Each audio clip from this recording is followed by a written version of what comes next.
مشاهدينا الافاضل، طابت اوقاتكم. نشرة اخبار الفضاء الاريتريه لهذه الفتره يقدمها لكم محمود عبد الله بكفاح، والتي نستهلها باهم وابرز العناوين. وزير الاراضي والمياه والبيئه يشارك في مؤتمر المناخ بدبي. نجاح برنامج محو الاميه في البلاد.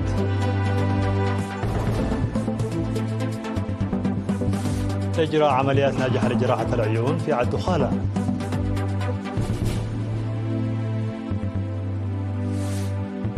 تجدد القصف الإسرائيلي لغزة يخلف مئات القتلى، وحماس وتل أبيب تتبادلان الاتهامات.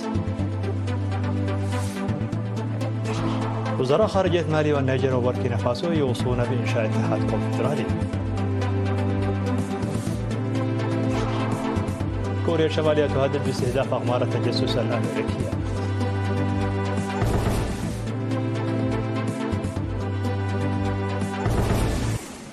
مرحبا بكم من العناوين إلى التفاصيل.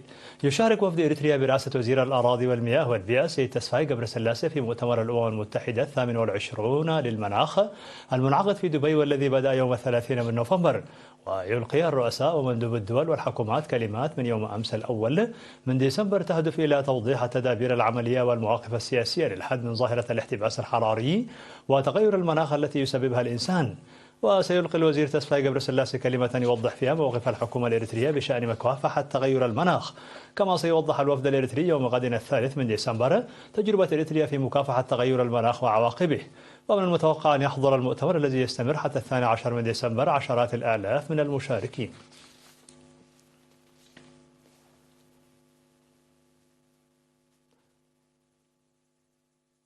أعلنت وزارة التعليم بأن نسبة محو الأمية التي كانت أقل من 30% في بداية الاستغلال في البلاد ارتفعت إلى 85%. وأوضح مدير فرع التخطيط وتطوير مناهج تعليم الكبار في قسم تعليم الكبار والإعلام السيد تكابو أيموت لوكالة إرينا أن برنامج محو الأمية يقدم للمواطنين الذين تتراوح أعمارهم بين 15 إلى 40 عاما كحق وضرورة. واستفاد منه حتى العام الدراسي 2022 و2023 حوالي 39 ألف مواطن، 90% منهم من النساء. وقال أن برنامج عريوت الذي بدأ عام 2007 للأطفال الذين تتراوح أعمارهم بين 9 و14 عاما والذين فاتتهم الفرص التعليمية لأسباب مختلفة يعتبر هاما. وقد ارتفعت المشاركة فيه نتيجة توسعه والخبرة المكتسبة من 1000 إلى أكثر من 20,000. وأضاف أن البرنامج يساعد المشاركين على إكمال تعليمهم الابتدائي خلال 3 سنوات والاستمرار من المرحلة المتوسطة في التعليم النظامي. وقال أن هنالك من مر بهذه العملية ووصل إلى أعلى مستوى من التعليم وانخرط في عالم العمل. وذكر السيد تكابو أن الدراسة المسائية مستمرة كجزء من برامج تعليم الكبار للحفاظ على الإنجازات التي تم تحقيقها، داعيا لتعزيزها بتعاون إدارات الضواحي.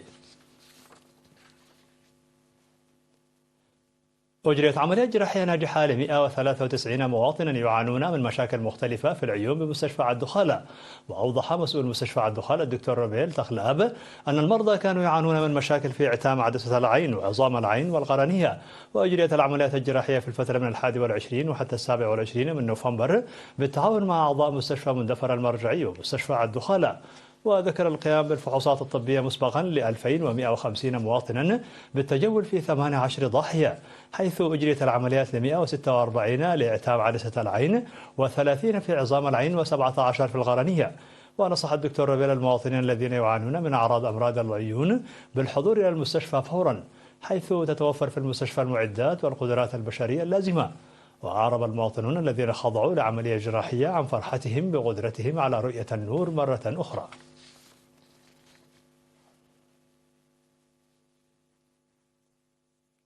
عقدت مسؤولة الاتحاد الوطني للمرأة في ساوا ومؤسسات التعليم العالي السيدة أبراش هابتاي سيمينارا لطالبات كلية الزراعة في حمل مالو.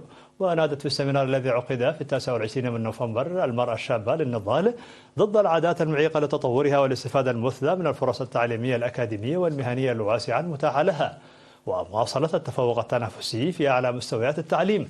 ونصحت الطالبات لمواجهة التحديات وتخطيها وتجنب الأفكار دون الوطنية وتأثير الرفقة السيئة لضمان مستقبلها.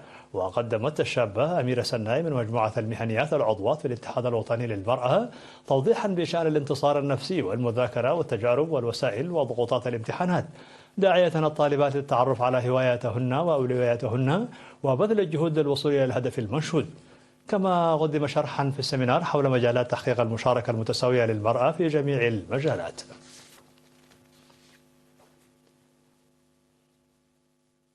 افتتحت شركة حارات للنقل البري خط مواصلات جديد من دقم حري إلى قلايب عالتيت.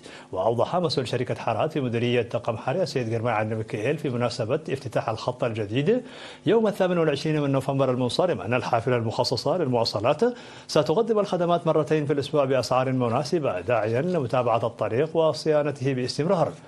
هذا وستخدم حافلة حارات هذه قرى حدش عدي وقلايب عالتيت وعدي قدو وسرعي وعنا وطوت وغيرها من القرى الواقعة في ضاحية قلايب عالتيت. وأكد السكان على ضمان استمرارية الخدمة التي ستخفف من المصاعب الكبيرة في النقل.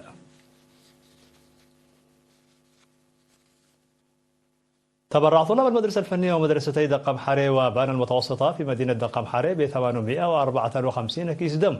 وأوضح منسق التبرع بالدم في بنك الدم السيد عقبة يوحنس أن الكمية المتبرع بها تعكس الوعي المترسخ، مشيدا بدور المعلمين. وذكر مسؤول جمعية المتبرعين الطوعيين بالدم في مديرية دقم حري السيد قرماي أسيت أن أكياس الدم التي تبرع بها الطلاب هي نتاج أنشطة التوعية التي ظلت جارية، ويجب العمل لاستمرارية هذه الثقافة.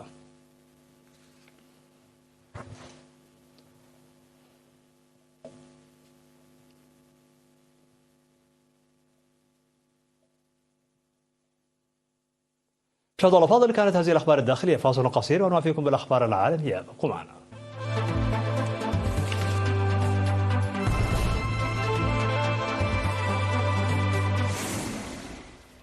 مرحبا بكم على الصعيد العالمي. عقب انتهاء الهدنة المؤقتة بين إسرائيل وحماس، استأنف الجيش الإسرائيلي قصفه لمناطق في غزة لليوم الثاني على التوالي، مخلفا وفق وزارة الصحة في القطاع 240 قتيلا و589 مصابا على الأقل. وفي المقابل أطلقت الفصائل الفلسطينية صواريخ في اتجاه إسرائيل ودوت صفارات الإنذار في مناطق عدة محيطة بغزة. وتتبادل إسرائيل وحماس المسؤولية عن إنهاء الهدنة التي أتاحت الإفراج عن أكثر من 100 رهينة مقابل إطلاق 240 أسيرا فلسطينيا، إضافة إلى دخول المزيد من المساعدات إلى غزة. وقال الجيش الإسرائيلي أنه اعترض صاروخا أطلق من قطاع غزة وتسبب في إطلاق صفارات الإنذار في مناطق قريبة من الحدود مع غزة. وأعلن الجيش الإسرائيلي أنه تأكد من وفاة 5 من الرهائن الذين كانوا محتجزين في قطاع غزة وأبلغ عائلاتهم، وأن الدولة العبرية استعادت جثة أحدهم.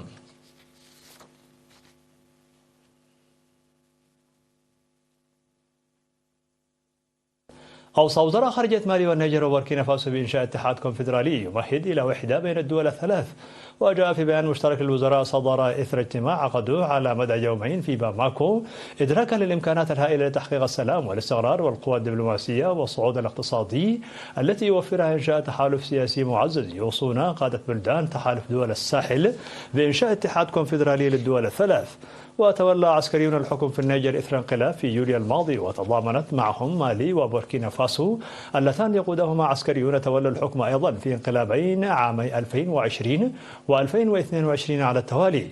وأنشأت الدول الثلاث تحالف دول الساحل بهدف تعزيز الروابط الاقتصادية وتقديم الدعم إذا تعرضت السلامة الإقليمية لإحدى الدول للتهديد. بعد أسبوع من إطلاقها قمرا صناعيا لأغراض التجسس، لوحت كوريا الشمالية باستهداف الأقمار الصناعية الأمريكية وإخراجها عن الخدمة.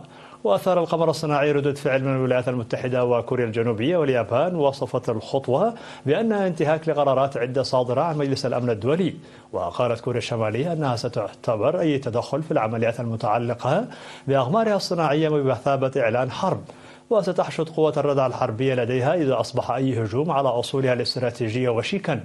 وذكرت وكالة الأنباء المركزية الكورية الشمالية نقلا عن بيان للمتحدث باسم وزارة الدفاع قوله أن بيونغ يانغ سترد على أي تدخل أمريكي في الفضاء من خلال إخراج أقمار التجسس الأمريكية عن الخدمة.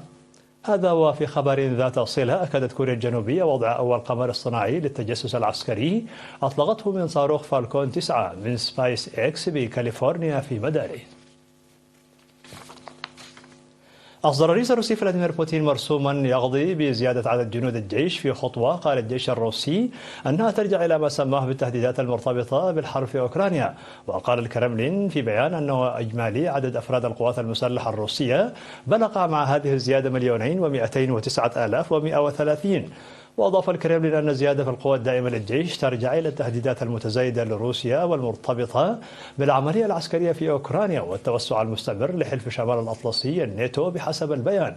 ويأتي المرسوم مع سعي كل من أوكرانيا وروسيا إلى تحقيق مكاسب على الأرض وإعادة حشد قواتهما في الحرب التي لم تشهد أي تغيير يذكر على الخطوط الأمامية في الأشهر الماضية.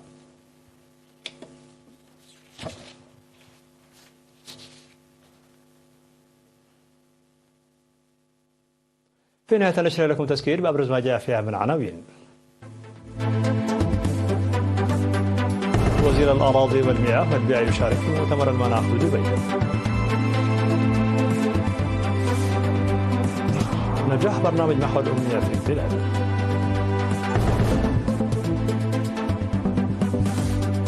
إجراء عمليات ناجحة لجراحة العيون في الدخالة.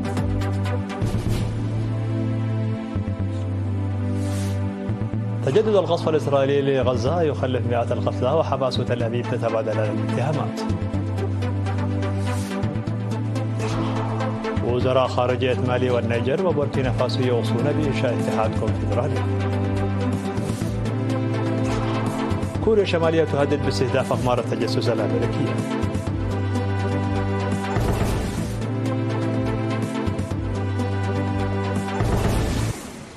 مشاهدينا الأفاضل، بهذا نكون قد وصلنا بكم إلى نهاية النشرة. شكرا على حسن المتابعة، دمتم بألف خير.